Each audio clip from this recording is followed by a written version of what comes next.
Hi there, I'm Storm Team 4 meteorologist and science teacher Ryan Miller. I've got your Science for Everyone segment. 15 years ago, do you remember where you were? If you were in the DMV, our biggest earthquake, largest earthquake in the region struck. That was on the 23rd of August at 1:51 in the afternoon. A magnitude 5.8 earthquake in Virginia caused lots of issues up and down the eastern seaboard, and it was felt by more people than any other U.S. earthquake because of the geology underneath Virginia and for the most part across much of the East Coast.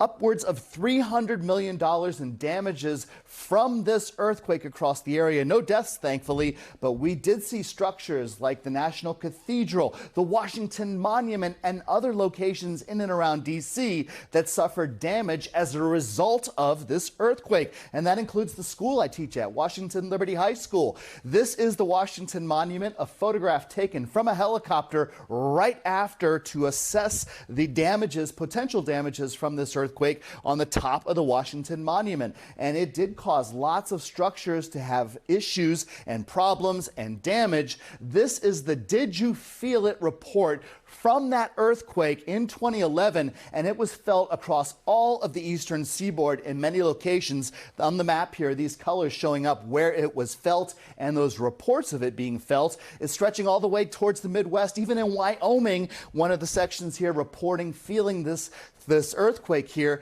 The center, the epicenter of the earthquake was southwest of Washington in a town very close to Mineral, Virginia, that is just south of Lake Anna, and the earthquake occurred about 3 miles below the surface of the earth. This is the Armed Forces retirement home. You can see the cracks to the stone. All of these structures here that are very rigid suffered issues and had damages as a result of the quake.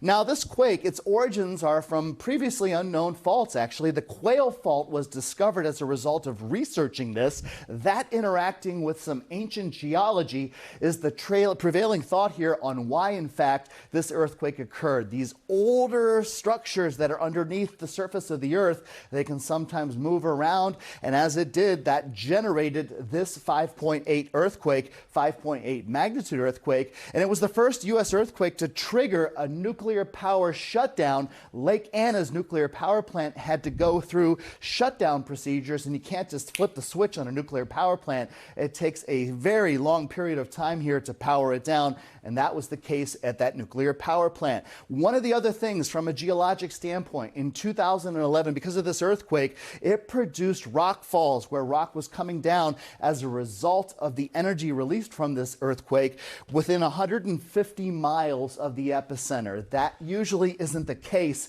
and water levels in the groundwater were impacted upwards of 340 miles from the epicenter, stretching from Pennsylvania through parts of South Carolina. So in 2011, we certainly were rocking and rolling with that earthquake, and every about 100 years or so in the eastern sections of our country in Virginia, we end up getting earthquakes that can cause and do cause issues like the one in 2011. That's your Science for Everyone segment. I'm meteorologist and science teacher Ryan Miller.